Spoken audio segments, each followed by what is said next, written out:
안녕하세요. DJ 현희입니다. 오늘의 사연 시작해 보겠습니다. 안녕하세요, 구독자 여러분. 저는 이제 막 30대 초반에 접어들게 된 아직은 어리고 어린 딸 같은 아이입니다.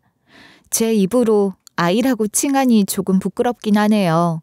20살이 되면서부터 세상 물정 다 알았다고, 제 인생에 20살 홀로서기란 당연한 일이라고 생각을 했지만 막상 사회라는 곳에 나오게 되니 제가 모르는 일들이 참 많았다는 것을 알게 되었습니다. 여러분들이 보시기에 제 인생이 어떠실지 궁금해서 만약 저 같은 딸이 있었다면 엄마들은 어떤 마음을 가지게 될까? 그게 너무 궁금해서 사연을 올리게 되었습니다. 제 이야기를 내 딸의 이야기라 생각하고 들어주시고 정말 딸에게 해주고 싶은 조언을 남겨주셨으면 좋겠습니다. 그래야 제가 엄마들을 믿고 한 발 더 나아갈 수 있을 것 같아요.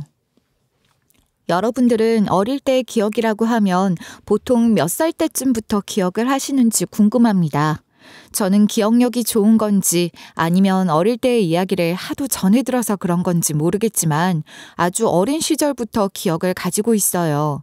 그러니까 아마 주워 들은 이야기로 인해서 제가 상상으로 꾸며낸 어린 시절일지도 몰라요. 원래 사람의 기억력이라는 것은 덮어 쓴다고 하잖아요.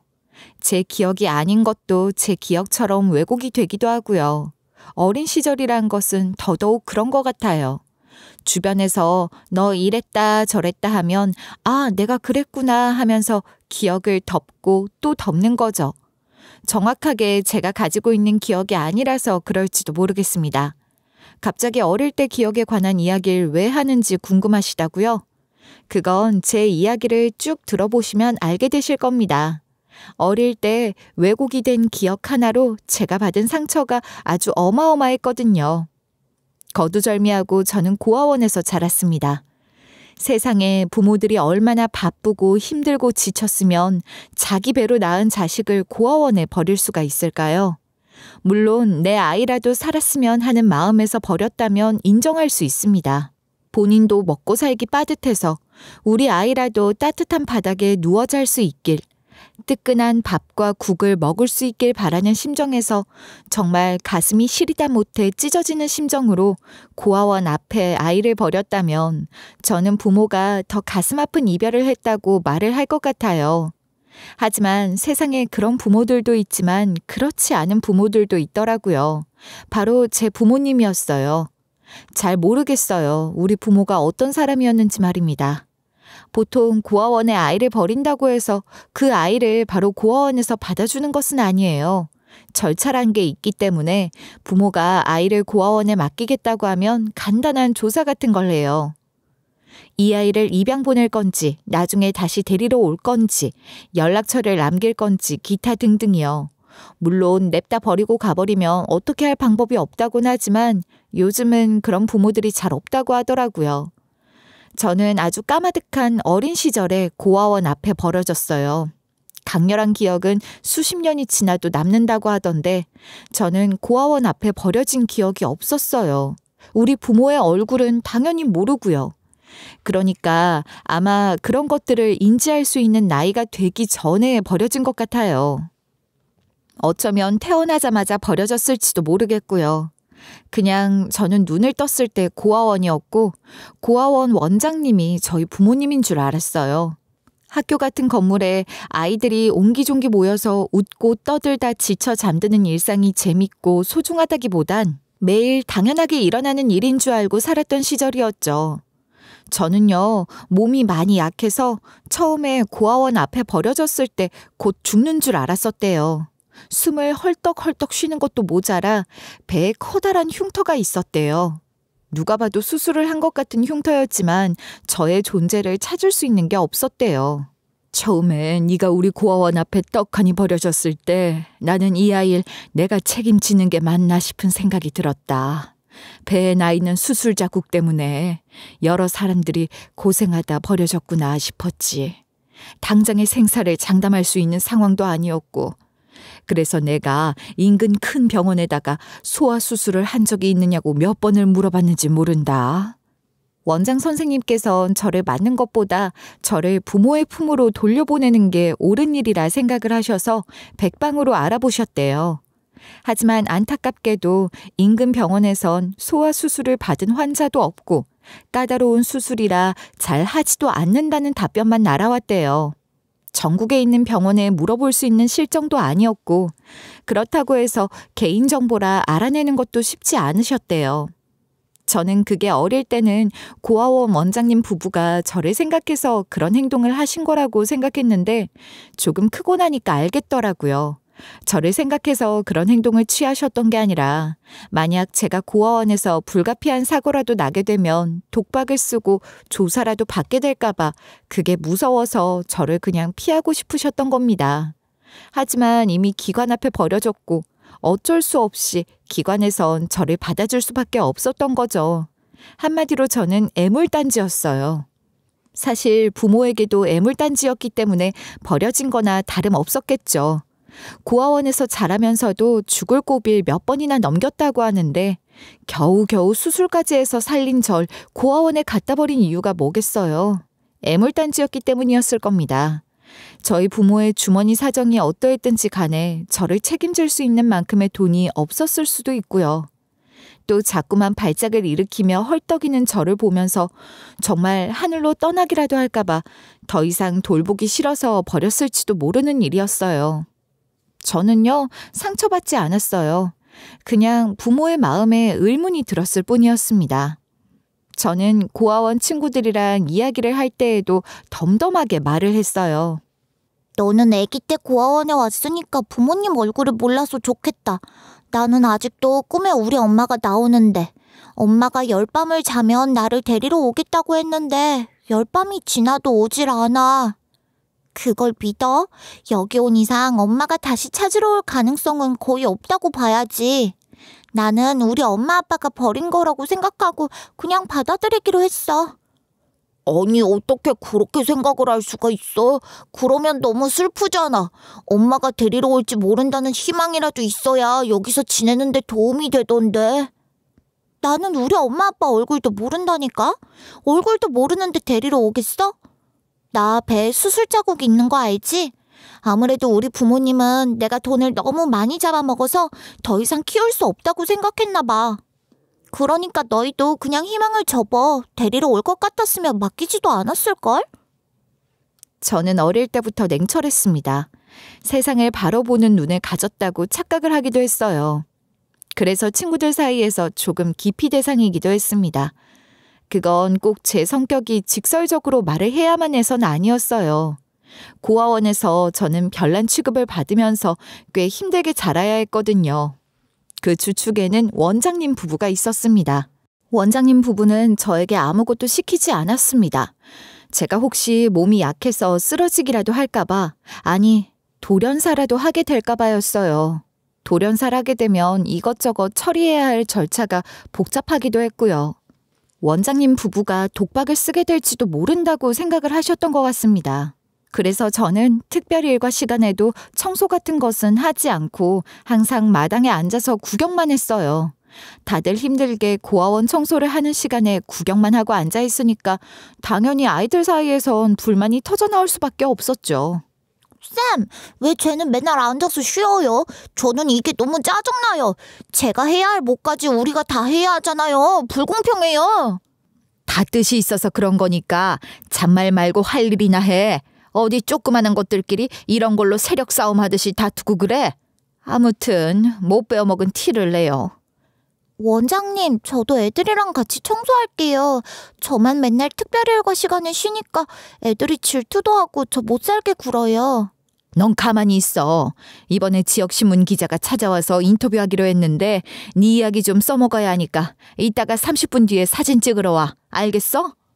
아이들은 청소를 하지 않는 저를 보면서 입을 삐죽 내밀면서 질투를 해댔습니다. 저는 한숨이 절로 나왔어요. 솔직히 말하면 청소하고 싶은 사람이 어디 있겠어요. 저도 청소를 안 하는 건 무척이나 좋았지만 그만큼 저도 리스크라는 게 있었어요. 아이들이 체육 활동을 하고 넓은 마당에서 뛰어놀 때 저는 구경만 해야 했거든요. 저도 애들이랑 같이 공놀이도 하고 숨바꼭질도 하고 싶었지만 제가 나가서 놀아보려고 하면 원장님 부부가 호되게 혼을 냈기 때문에 저는 늘 구경만 했어요. 애들이 불만을 가지는 것처럼 저도 불만을 가졌죠.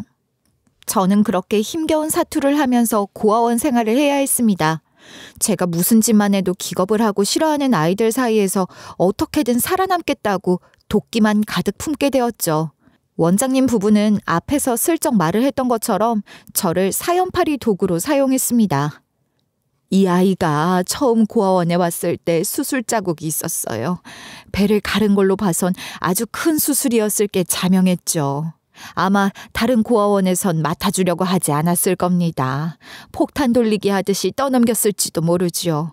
하지만 저는 아이들을 너무나 사랑했기 때문에 이 아이를 그냥 지나칠 수 없었어요. 정말 사랑으로 아이들을 돌보지 않으면 할 수 없는 일 같습니다. 저 혹시 배 수술 자국을 좀 보여줄 수 있니? 기사에 싣고 싶어서 말이야. 아무리 어린아이라고 하지만 초등학교 저학년이 된 저의 배를 훌러덩 까라고 하는데 수치스럽더라고요. 하지만 원장님 부부는 본인의 잘남을 과시하는 것이 더 우선적인 사람이었기에 제 수치심 같은 것은 생각해주지 않으셨어요. 저는 그렇게 제가 의도하지 않은 유명인이 되었습니다. 원장님 부부는 저에게 그런 인터뷰가 들어올 때마다 사탕을 주시면서 장단을 잘 맞추라고 했어요. 저는 눈치가 빤했기 때문에 그 사탕을 받아먹기 위해서 우리 원장님은 사랑으로 저를 돌봐주세요 하고 거짓 인터뷰를 했습니다. 제가 인터뷰를 하면 할수록 원장님의 위상은 높아졌어요. 아픈 아이도 마다하지 않고 사랑으로 키워오는 고아원이라고 소문이 나면서 정부에서 특별 지원을 받기도 했습니다. 제가 알기로는 후원도 꽤 들어왔었던 걸로 기억하는데 저에겐 아무것도 돌아오는 게 없었어요. 원장님, 저 여기 관자놀이에 있는 큰 점 말이에요. 병원에 가면 없앨 수 있다고 하던데 저 이거만 좀 지워주시면 안 돼요? 그 큰 점을 지우면 사람들이 너를 못 알아보지 않겠냐? 어? 그런 쓰잘데기 없는 곳에 돈 쓰라 하지 말고 고아원 생각 좀 해라. 그 돈이면 동생들 과자 한 봉지 더 사준다. 저한테 들어온 후원도 꽤 많았잖아요. 그러지 말고 저 이 점만 없애기 도와주세요. 애들이 자꾸 저한테 점순이라고 놀린단 말이에요. 점순이가 뭐 어때서 그래? 네 이름을 아예 점순이로 바꿔줄까? 어? 감사한 줄 알고 살아야지. 자꾸 뭘 더 해달라고 난리야. 지원을 그리 빵빵하게 받으면서도 제 부탁 하나 들어주지 않는 원장이 원망스러웠죠. 점이 작기라도 했으면 몰라도 엄지손톱만큼 컸거든요. 저는 매번 머리카락으로 애써 가리면서 다녔지만 그럼에도 불구하고 고아원 아이들은 제 관자놀이에 있는 큰 점을 가지고 놀려댔어요. 저는 나중에 돈을 벌면 그 점부터 없애버리겠다고 다짐을 했습니다. 그렇게 저는 사춘기를 고아원에서 보냈어요. 점점 머리가 커질수록 고아원 운영에 문제가 있다는 사실을 알게 되었죠. 고아원에서 일을 하는 직원들은 하나같이 문제가 있는 사람들이 많았어요. 뭐 성격적인 문제도 있었고 아이들을 함부로 대한다는 것은 기본적으로 깔고 가는 것이었습니다. 그 중에서도 말을 잘 못한다거나 혹은 다리를 절어서 제대로 걷지 못한다거나 하는 사람들이 있었는데 그런 사회 약자들을 채용하는 원장이라고 밖에서는 위상이 올라갔죠. 근데 그런 사회 약자를 고용하는 이유가 있었어요. 정부에서 더 많은 지원을 받기도 했지만 임금을 제대로 주지 않았거든요. 언니, 이번에도 월급 반밖에 못 받았어? 아니, 언니가 말을 좀 어눌하게 한답시고 월급을 반만 준다는 게 말이나 되는 소리야? 냅둬. 원장님 아니었으면 나는 말 못 한다고 취직도 안 됐을 거야. 저는 직원들이 안타까웠습니다. 요즘은 사회 약자를 위한 채용이 많이 열려 있는데도 불구하고 여기서 아득바득 버텨야 하는 이유가 있었죠. 외진 곳에 있는 고아원이라 취직 자리가 많이 있는 편이 아니었기 때문이었을 겁니다. 그런 취급을 받더라도 버텨야 하는 이유가 그들에게도 존재를 했겠죠. 그래서 안타까웠습니다. 저는 이 사람들 돕고 싶다는 생각이 들었어요. 태어나서 어쩌면 기억이라는 게 존재하던 시절부터 쭉 평생을 살아온 공간이었지만 이렇게도 싫고 진절머리가 나는 것은 고아원 원장 부부의 행태 때문이었을 겁니다. 고등학생이 된 이후부터 저는 남몰래 법에 대한 공부를 하기 시작했어요. 제가 법대를 가서 판사, 검사, 변호사가 되고 싶어서 그랬던 것은 아니었지만 사회적 약자들을 돕고 싶다는 생각을 해왔기 때문이었습니다. 어쩌면 저는 20살이 되면 이 지옥 같은 곳을 떠나버리면 그만일지 모르겠지만 이들에게는 벗어날 수 없는 직장이나 다름없었으니까요. 어떻게든 마지막이 된다 하더라도 돕고 싶었습니다. 정의감에 똘똘 뭉쳐 있다고요? 아니요, 저는 기회주의자였습니다. 이 기회로 원장님 부부의 명성에 금이 가면 더할 나위 없이 좋을 것 같았어요. 아니면 어린 아이들을 위해서 새로운 원장이 나타나는 것도 좋을 것 같았고요. 저는 고등학생이 되자마자 준비를 살금살금 하기 시작했고 이 원장 부부의 부조리함을 세상에 고발을 하고 싶다는 생각을 했습니다. 차근차근 준비를 하면 못할 것도 없다는 생각을 했어요.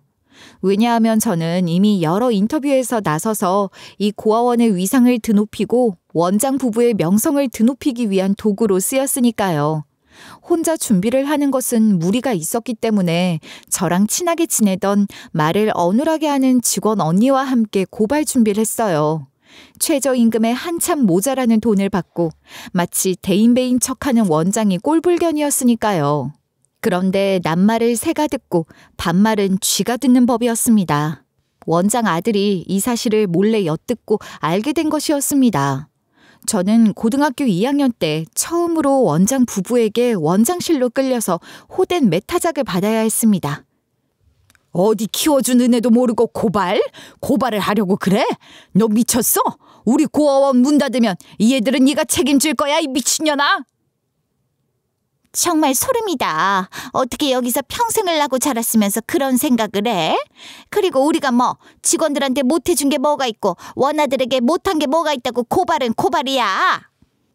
원장 아들은 매타작을 당하는 저를 보면서 킬킬거리며 웃었어요. 정말 사이코가 따로 없었습니다. 사실 원장 아들은 저를 좋아했어요. 저에게 몇 번이나 고백을 했지만 제가 받아주질 않았죠. 원장 부부가 좋아할 일도 없었겠지만 몸무게가 100kg에 다다르는 돼지랑 연애하고 싶은 마음은 죽어도 없었거든요. 제가 고백을 받아주지 않으니까 가뜩이나 앙심을 품고 있었는데 이번 일에 아주 잘 걸렸다고 생각했던 것 같습니다. 사내 새끼가 그렇게 찌질할 줄 몰랐죠. 받아주지 않길 잘했다는 생각이 절로 들었어요.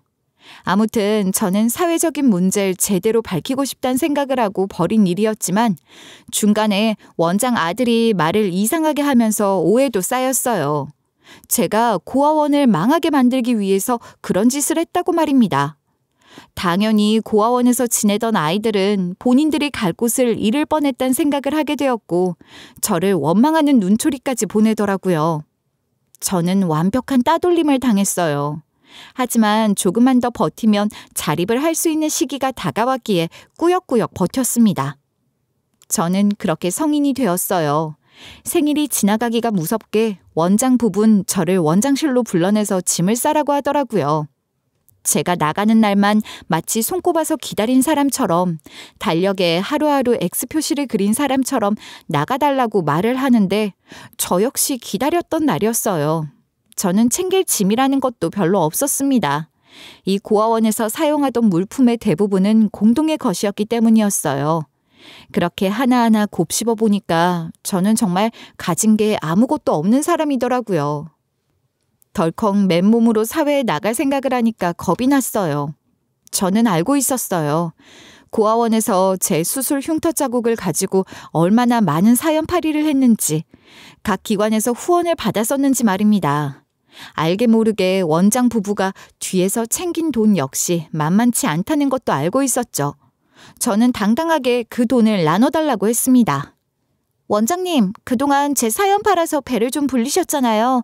그러니까 저한테도 그 출연료 같은 거 나눠주셔야 하는 거 아니에요? 뭐가 어째? 아니 어떻게 이런 되바라진 년이 됐을까? 애기 때는 숨이 헐떡헐떡 넘어가던 게 겨우겨우 살려놨더니만 감사한 줄도 모르고.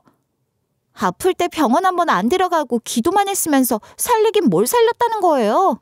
후원 받은 거 많이 있으시잖아요. 그 후원금 저도 받고 싶어요. 웃기는 소리하고 앉아있네. 고아원으로 들어온 후원금을 네가 뭔데 챙겨. 이게 뭐 개인한테 들어온 후원금인 줄 알아? 개인한테 들어오는 후원금도 전부 원장님 뱃속에 들어간 거 아니고요? 저요, 고발 못해서 안 하는 거 아니거든요? 그러니까 줄 거 주시라고요. 그 말이 끝나기가 무섭게 제 고막을 울리는 짝 소리와 함께 눈앞이 핑 돌았습니다. 원장은 제 뺨을 있는 힘껏 날려버렸어요. 저는 순간 몸이 휘청거릴 만큼 큰 충격을 받았습니다. 저는 너무 놀라서 뺨을 매만졌어요. 금방 부어오르더라고요. 순간 눈물이 흐를 것 같았지만 저는 도끼를 가득 품고 오기로 그 눈물을 삼켜냈습니다. 어디 배응망덕한 년이 돈 타령을 하고 앉아있어? 몸도 멀쩡하지 못해서 어디 쓸데도 없는 년 내가 데려다가 업어 키웠더니만 이제 와서 돈 타령을 하고 앉아있어? 은혜도 모르는 년아. 이래서 검은머리 짐승은 거두는 게 아니라고 하더니만 우리가 아주 뱀처럼 간사한 년을 키웠어요. 나 참 기가 막혀서. 원장실 밖에까지 이 큰 소리는 울려 퍼졌고 제가 고아원을 나오는 날 저를 배웅해주는 사람은 저랑 친하게 지내던 말을 어눌하게 하는 직원 언니 하나밖에 없었습니다.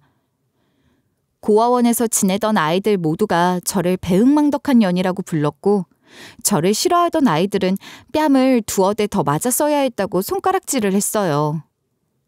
저는 쓸쓸하게 고아원 문턱을 밟았습니다.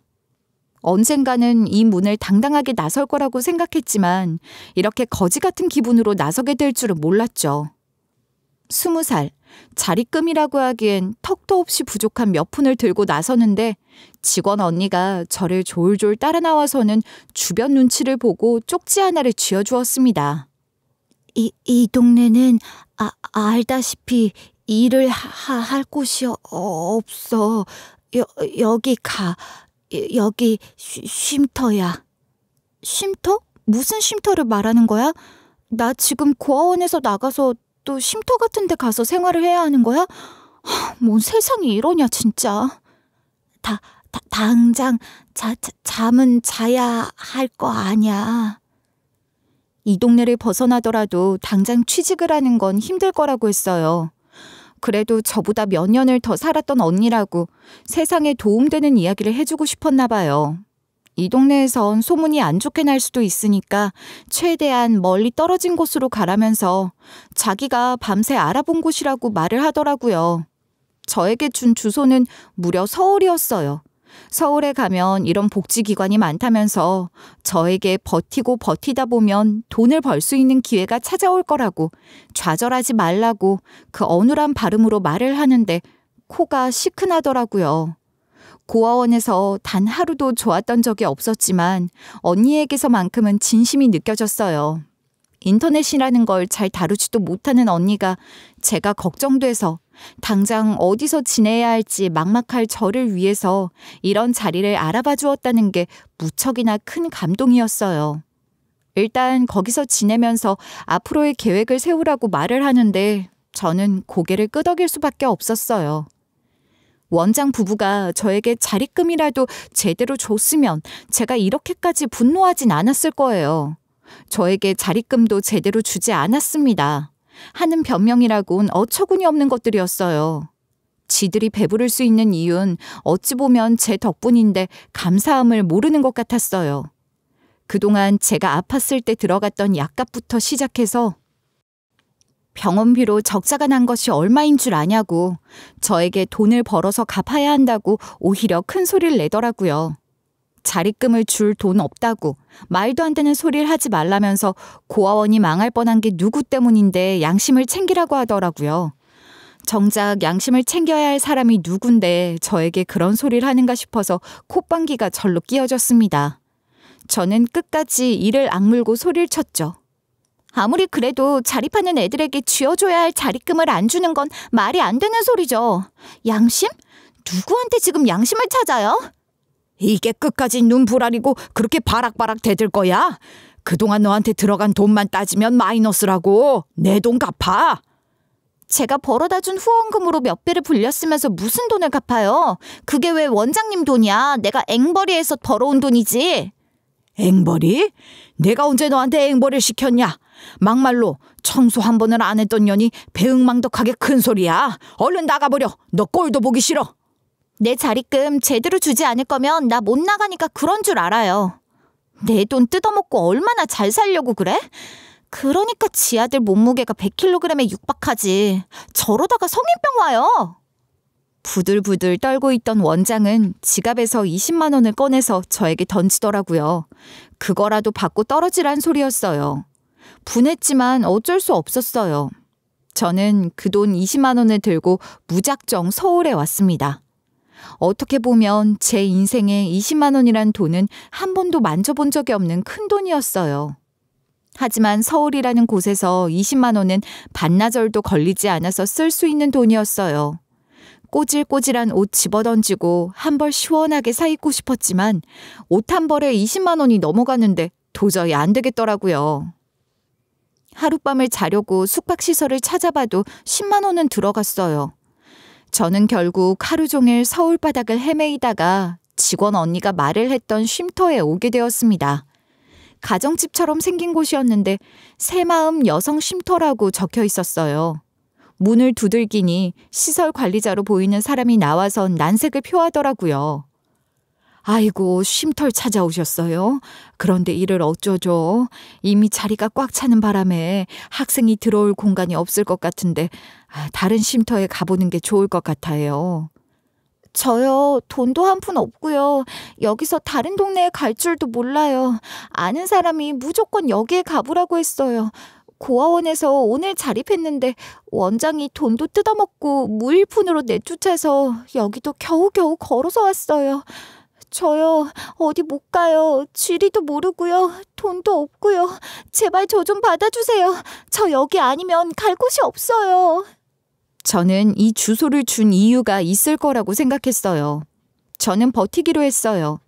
난색을 표하는 쉼터 관리자가 자리가 없다고 계속 앵무새처럼 말을 했지만 저도 똑같이 앵무새처럼 못 간다고 박박 우겼어요.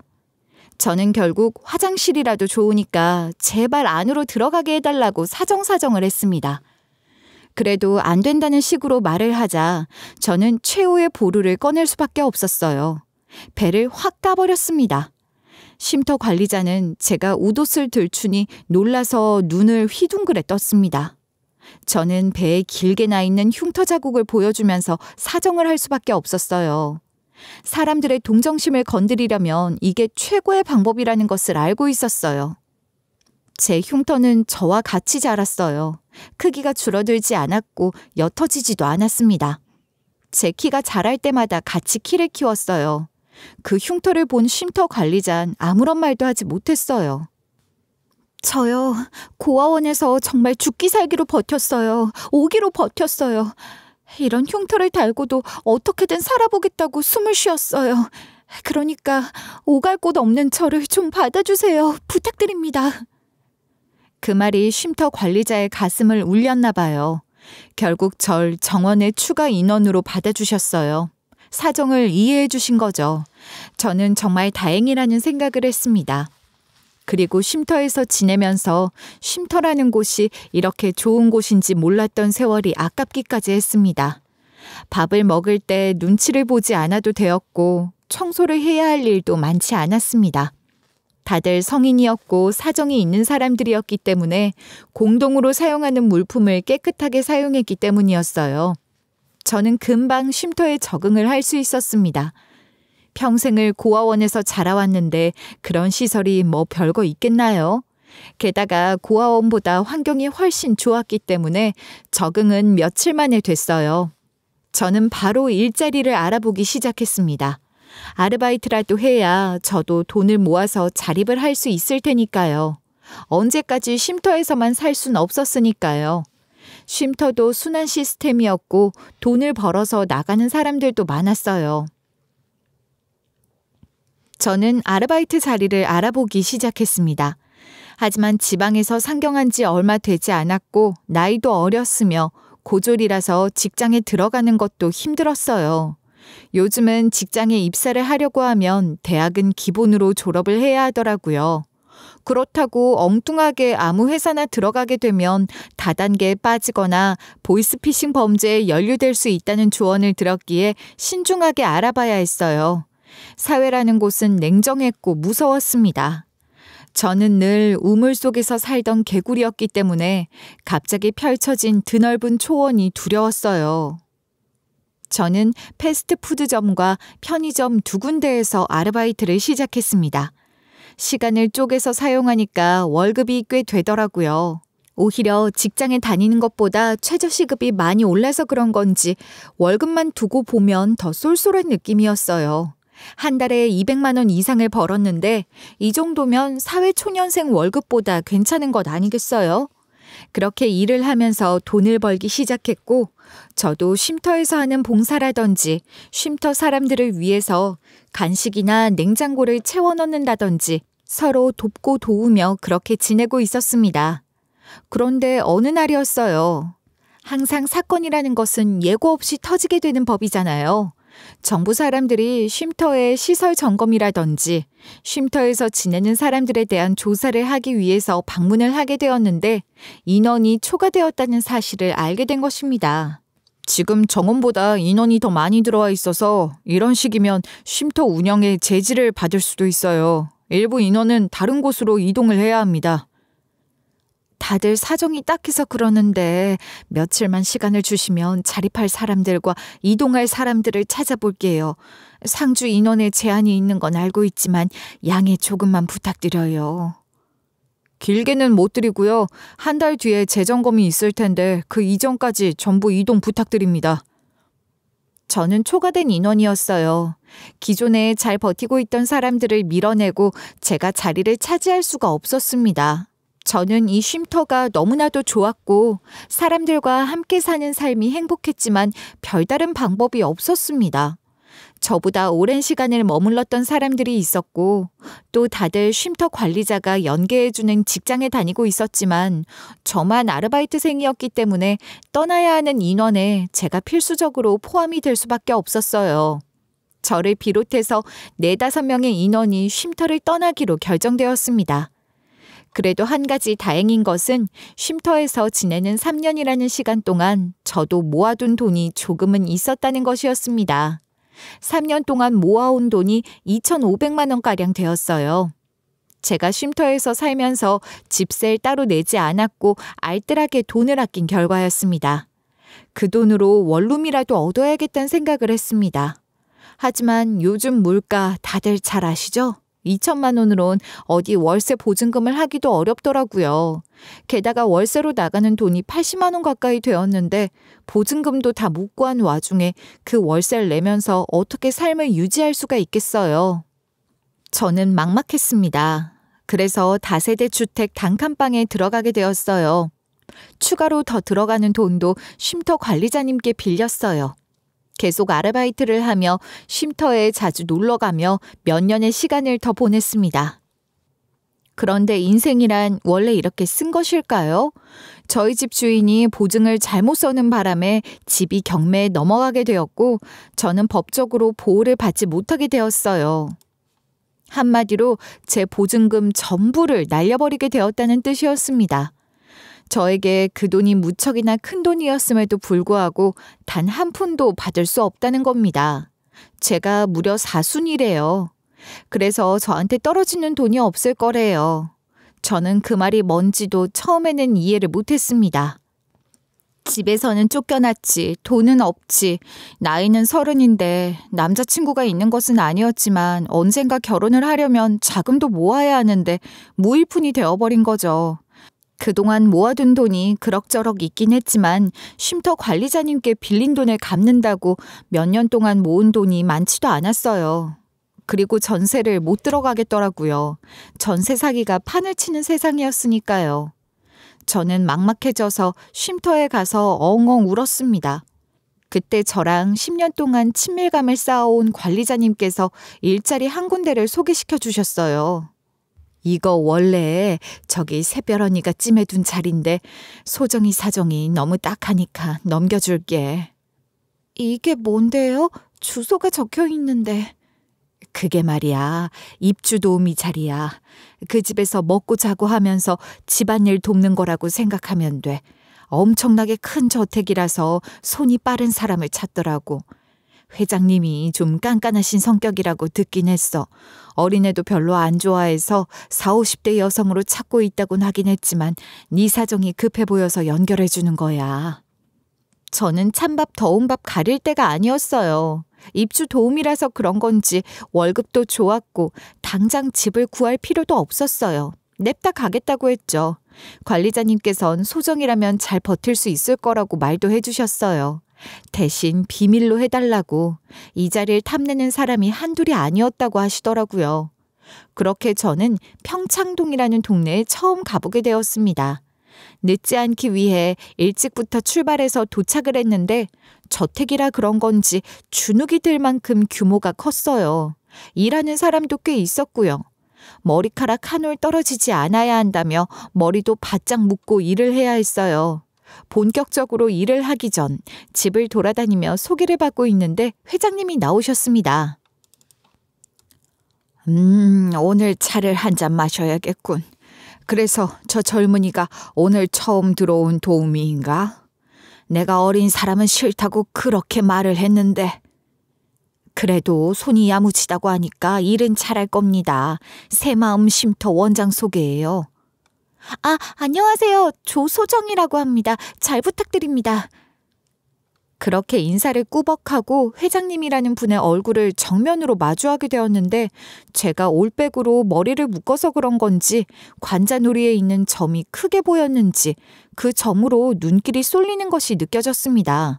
그러더니 회장님의 입이 점점 더 벌어지시는 게 아니겠습니까? 저는 영문을 몰랐습니다. 너 이름이 뭐라고 그랬지? 배에 혹시 수술 흉터가 있지 않느냐? 네, 맞아요. 제 배에 수술 흉터가 있는데 그걸 어찌 아시는지. 저는 조소정이라고 합니다. 이름이 조소정이야? 너 조미서가 아니라 조소정이가 맞아? 그 말에 저는 소스라치게 놀랐습니다. 저는 고아원을 나오자마자 이름을 바꿨습니다. 조미서라는 이름도 좋았지만 그 이름으로 살면 고아원에서 지냈던 그 끔찍한 기억을 달고 살아야 할 것 같아서요.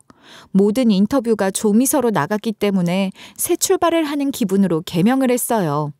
그래서 조소정으로 산 지 10년 차가 되었는데 이력서에서도 조소정으로 되어 있는데 도대체 회장님이 제 과거의 이름을 어찌 기억하시는지 궁금했습니다. 저는 고개를 끄덕였어요. 제가 개명하기 전 이름이 조미서예요. 그런데 회장님께서 저를 어떻게 아세요? 아이고, 맞네. 저 관자놀이에 있는 점까지 똑같아. 미서야, 이렇게 만나게 될 줄은 꿈에도 몰랐구나. 저는 이게 무슨 소리인지 하나도 이해가 가질 않았습니다. 고아원에 언제 맡겨진지도 모르게 매일매일 생명과 사투를 벌이며 살던 제가 평창동에 이렇게 큰 저택을 가진 회장님과 무슨 인연이 있었겠습니까? 그런데 저를 보면서 눈물까지 글썽이며 미서야 미서야 하시는 회장님이 어떻게 이해가 가겠어요? 그 자리에 있던 다른 도우미도 영문을 모른 채 옆구리를 쿡쿡 찔렀는데 저라고 뭘 아는 게 없으니 대꾸할 수 있는 것도 없었죠. 그 순간 회장님께선 뭔가가 기억이라도 난 듯 방으로 황급히 가시더니만 이내 서류 한 장을 들고 제 앞에 내미셨습니다. 그리고 서류를 받아든 채 한 글자 한 글자 읽어 내려가던 저의 얼굴은 경악으로 물들고 말았습니다. 그 서류에는 저의 출생의 비밀이나 다름없는 내용들이 쭉 적혀 있었습니다. 저는 30여 년 만에 처음으로 제 배에 있던 흉터의 정체도 알게 되었고 제가 왜 고아원에 버려지게 되었는지까지 알게 되었습니다. 저는 너무나도 큰 충격을 받아서 손이 덜덜 떨려오기까지 시작했어요. 이런 식으로 진실을 마주하게 될 것이라곤 상상도 하지 못했기 때문이었습니다. 여기 적혀있는 내용이 전부 저에 관련된 내용이라고요? 아니, 그러면 회장님은 이 서류를 어떻게 들고 계신 건데요? 저는요, 살면서 저희 부모님의 얼굴도 한 번 본 적이 없었어요. 저는요, 고아원에서 자랐고 쉼터에서 쭉 생활하다가 전세 사기까지 맞고 여기 들어오게 된 거라고요. 아이고 미서야, 네가 그렇게 고생을 하고 있는지도 모르고 이 노인네가 너를 챙겨봤어야 했는데 내가 그런 정성을 왜 쏟지 못했을까? 그러니까 이 서류대로라면 제 배에 있는 흉터가 신장 이식 수술을 했다는 증거란 거잖아요. 그것도 제가 신장을 이식받은 게 아니라 남에게 신장 이식을 해주었다는 뜻이잖아요. 맞다. 네 신장을 내 손녀딸이 이식을 받았어. 우리가 어린 아가였던 너에게 못할 짓을 했다. 그 벌을 받은 게지. 그 벌을 받은 게야. 회장님은 눈물까지 뚝뚝 흘리셨습니다. 저는 정말 경악스러웠어요. 그리고 이어지는 회장님의 회고록 같은 독백에 저는 무너질 것 같았습니다. 어디서부터 이야기를 해야 할지 모르겠구나. 그러니까 우리 손녀딸이 3살이 되었을 때부터 신장 기능에 문제가 생기기 시작했다. 혈류를 보기도 하고 애 얼굴이 시커멓게 점점 죽어가서 병원에 갔더니만 두 쪽인 신장 모두에게 문제가 생겼다더라. 하나는 기능을 전부 잃었고 하나는 기능이 30%밖에 남지 않아서 그 어린애가 투석을 해야 했어. 거기다가 이식 수술을 받아야 한다고 했다. 그럼 저를 어떻게 알고 신장 이식 수술을 하게 된 건데요? 저랑 아는 사이였어요? 아니다. 나는 병원에 기부를 많이 해서 VIP 중에서도 VIP였다. 우리 손녀딸이 입원을 해 있을 때 너도 병원에 오게 되었어. 너는 태어났을 때부터 약했고 언제 죽어도 이상하지 않을 만큼 아팠었다고 했다. 우리 손녀딸 역시 신장 이식 대기를 해놓고 기증자를 기다리고 있는 상황이었지. 성인에게도 잘 오지 않는 이식 수술의 기회인데 소아에겐 더더욱 찾아오지 않았다. 우리 아들네 부부는 어떻게든 우리 손녀를 살리겠다고 백방으로 알아보고 있었는데 병원에서 연락을 받은 게다. 잠시만요. 장기를 기증받는다는 것은 기증자가 뇌사 상태에 빠져들었다거나 사고를 당했다거나 해야지만 가능한 거 아닌가요? 맞지. 하지만 그 법을 깬 거야. 우리 아들네 부부는 손녀를 살려야겠다는 일념으로 병원장에게 일치하는 신장을 어떻게든 찾아달라 했지. 그리고 네가 병원에 입원을 하게 된 것이었다. 많이 아프다고 했어. 숨이 헐떡헐떡 넘어가고 입원 치료를 받고 있지만 돈 때문에 부모가 치료를 포기할 것 같다고 하더라.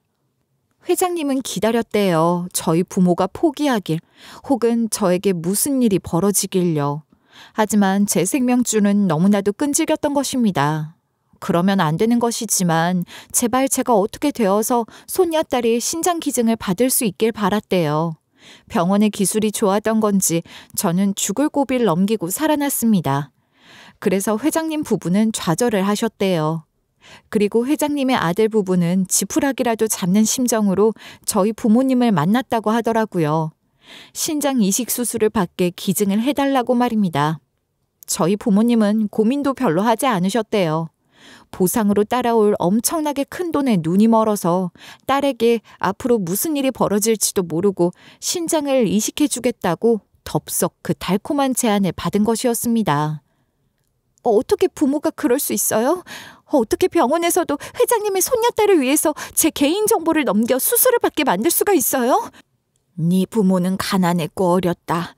너 하나를 책임질 수 있을 만큼의 어른이 아니었겠지. 둘이 부부인지도 모를 일이었다. 너를 병원에 입원시켜 놓고도 돈 타령을 그렇게 했어. 원래는 법적으로 금지가 된 일이었다. 우리 아들이 자기 자식 살리겠다고 눈이 멀어서 그런 짓을 한 거지. 장기 이식을 할 때 공여자의 정보는 철저히 비밀이다. 대가가 오가면 안 되니까 말이야. 대가가 오가게 되면 그거는 장기 밀매와 다름없지 않겠니?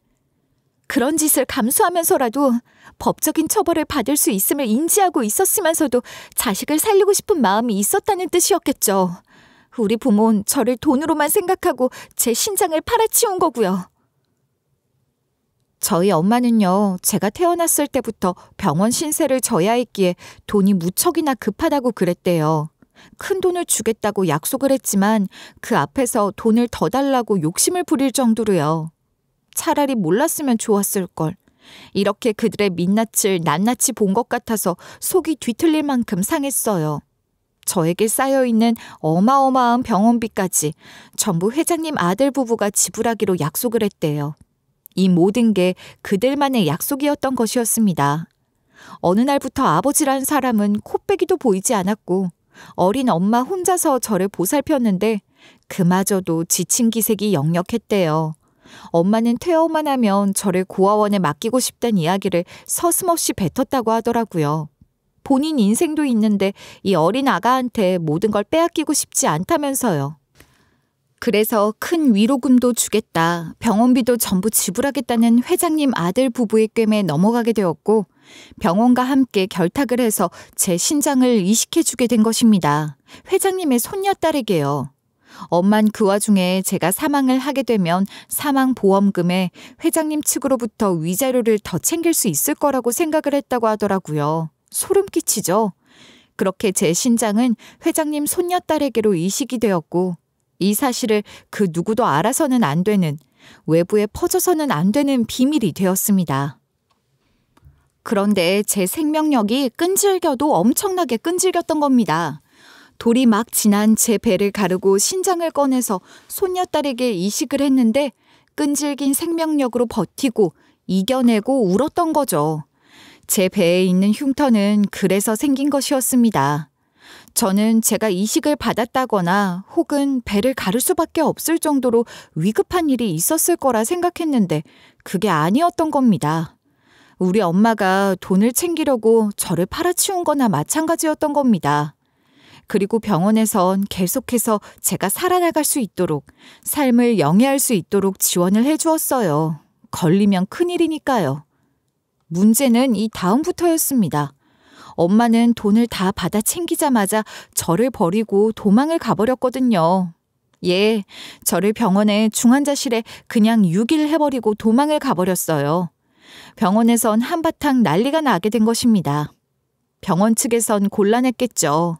저를 경찰에 인계했다간 어떤 조사가 들어올지도 모르고 또 불법적인 일을 벌였다는 것이 밝혀지게 되면 모두 다 같이 죽는 일이잖아요.